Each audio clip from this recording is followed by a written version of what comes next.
अस्य श्री आदित्यहृदयस्तोत्र महामन्त्रस्य अगस्त्यो भगवान् ऋषिः अनुष्टुप् छन्दः श्रेयादियात्मा सूर्यनारायणो देवता निरस्ताशेषविघ्नतया ब्रह्मविद्यादिसिद्ध्यर्थे सर्वत्र जयसिद्ध्यर्थे जपे विनियोगः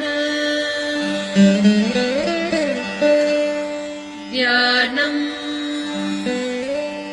जयतु जयतु सूर्यम् सप्तलोकैकदीपम् किरणशमितपापक्लेशदुःखस्य नाशम्